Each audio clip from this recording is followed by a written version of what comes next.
Hello everybody, and I'm Danrvdtree2000, and I was down 2 times 15 on an Xbox Live, and I just finished watching WWE Extreme Rules 2022, and I'm going to switch over to my Discord chat right now for you, and I'm going to talk to Jaxson, who's here with me, but obviously all you guys are going to see is just me in the on the screen, unless Jaxson is going to give me permission to show himself in a call then, which I very much doubt that.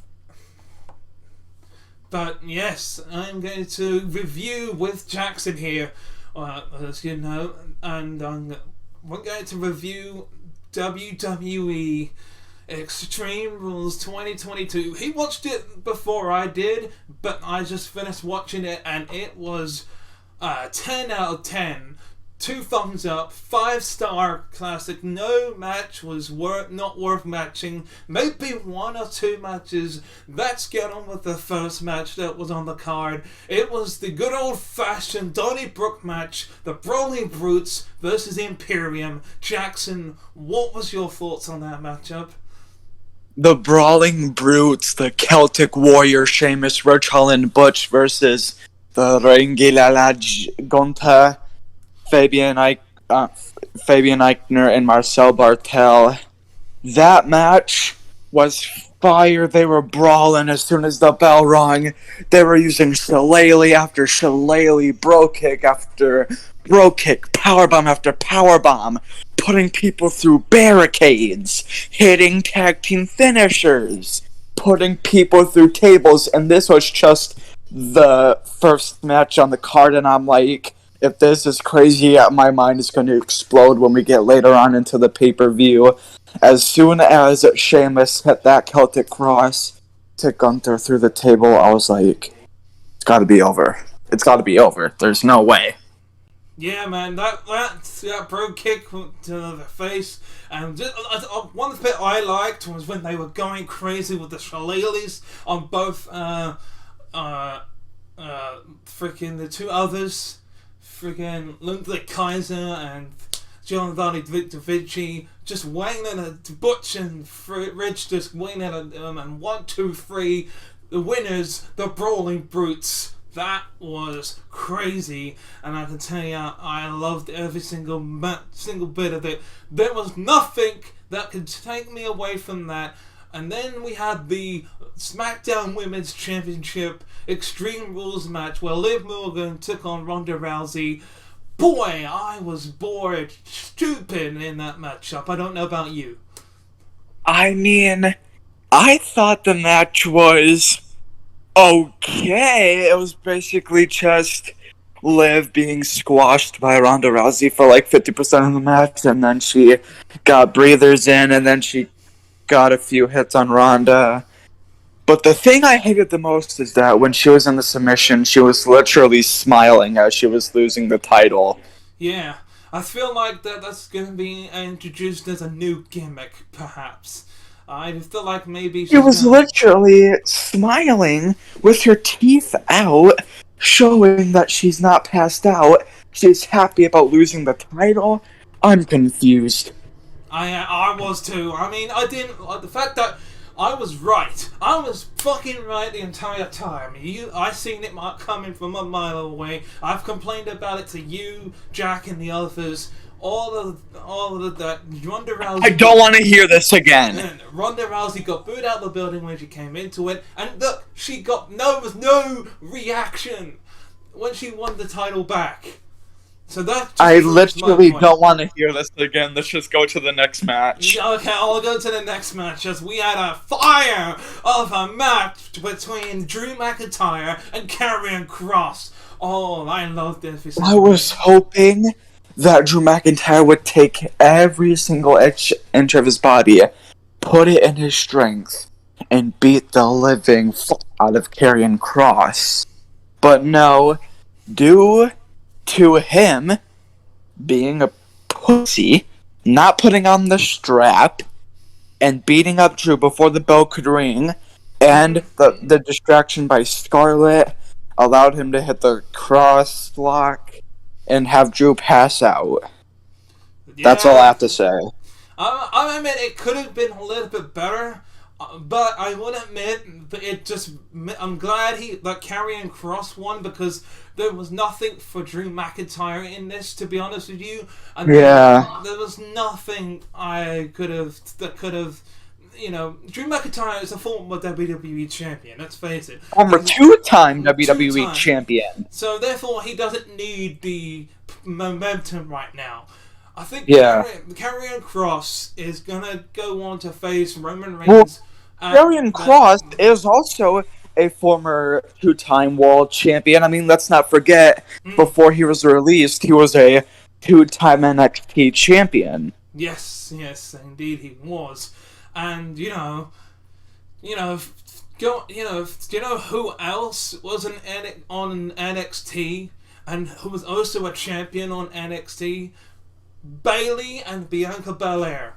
And I will give them credit in their match, in the ladder match, for the first time Oh my god, there's one thing I enjoyed most about this match. Obviously, they were going to war, putting each other under ladders so they could climb and unhook the title.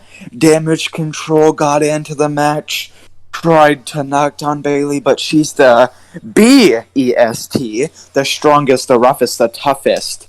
She took out Dakota Kai and Io Sky, the tag team champions. This was my favorite part of the match. She picked up both Io and Dakota, hit a double KOD, and then she hit a KOD to Bayley onto a ladder, and then unhooked the championship. Still Raw Women's Champion since WrestleMania.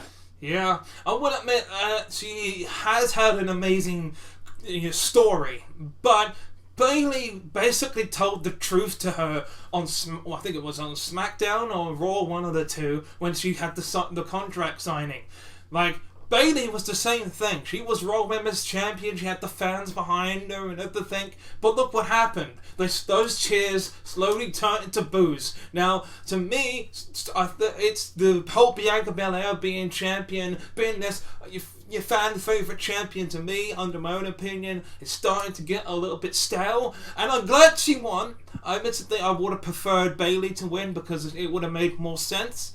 But it would have made more sense to the storyline, having all three members as champions so they could control the women's division on Monday night and really be control, hold all the championships. But that would have made more sense.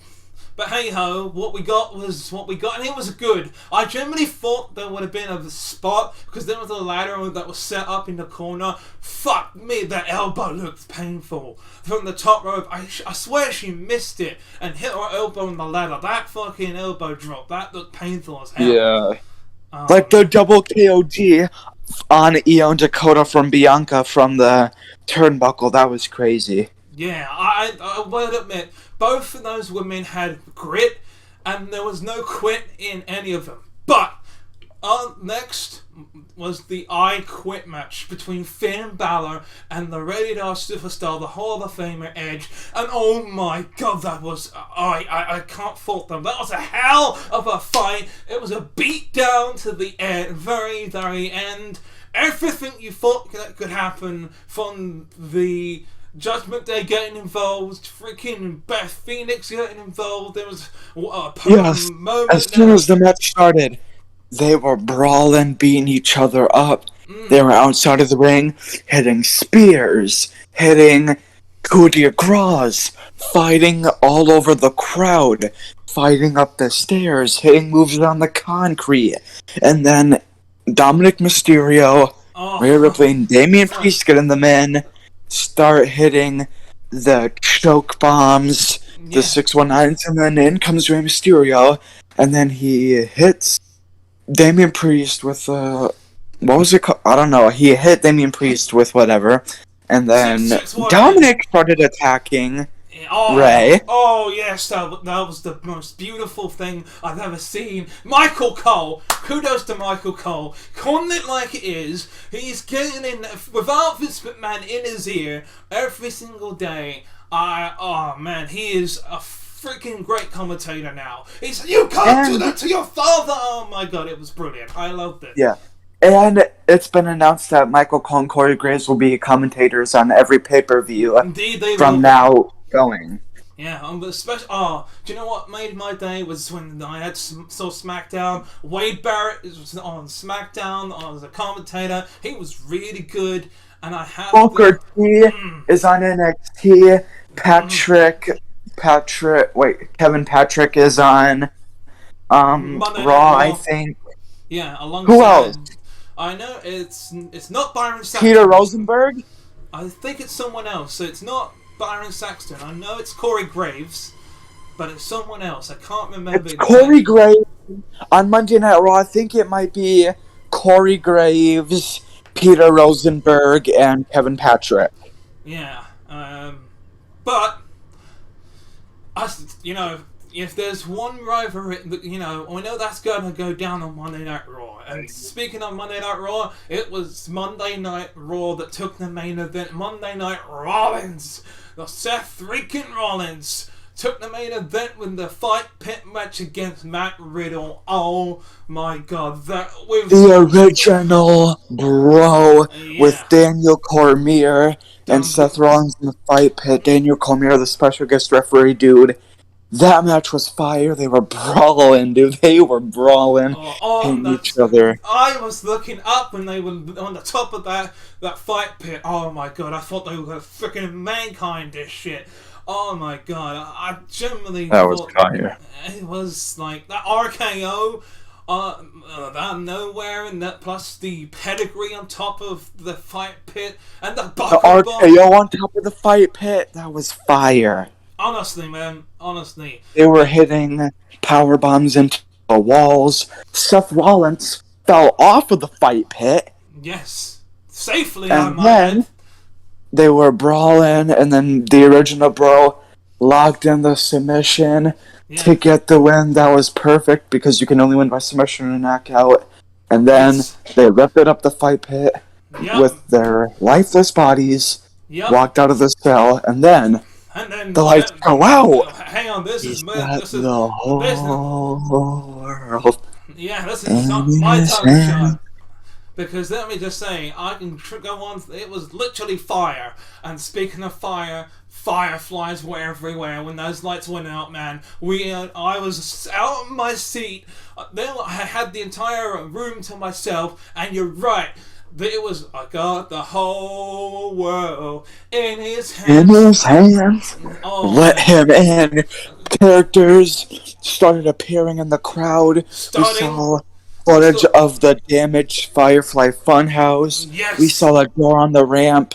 There was a glitchy video. Bray Wyatt with the lamp walks out of the door, takes his mask off, blows out the lantern, and then the show goes off the air with the classic Bray Wyatt glitchy music. Oh man, my heart was beating when I saw Bray Wyatt return. It was like, oh my god, dude. Dude, I had a mental hard on right there. For once, I had to go drink some water. Yeah, I mean, we talk about Royal Rumble returns every single day, but this tops it all. I can tell you this, ladies and gentlemen, the people that are watching this video right now, do yourself a favor, let him in. There's no way he's not winning the Universal title. No. He is going to go. Whoever wins Saudi Arabia between Logan Paul and Roman Reigns, but let's face it, it's going to be Roman Reigns. We'll have to let him in. At Survivor Series. At Survivor Series, yes. Oh, wait! I just thought of a really funny match. Bray Wyatt and his henchmen versus the Bloodline. Survivor Series. Survivor Series War Games. Oh, yeah. Book it, WWE. Book it now.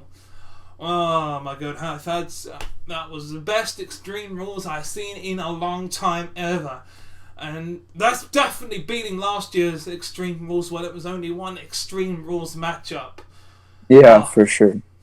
But, ladies and gentlemen, I'm Danrvdtree2000, also known as Dan 2x15 on Xbox Live. Let me know in the comments what you thought of Extreme Rules 2022. Tell me how many stars you're going to rate it. I'm rating it 5 stars, man. Jaxson, out of 5 stars, how much do you rate it? 10 stars. 5 stars. 10 stars out of 5. 10 stars out of 5. Well, ladies and gentlemen, until the next pay-per-view, which I believe is Crown Jewel, I will do November 5th. My Crown Jewel predictions. I know they're not usually great because it's not always, but I will be looking forward to it.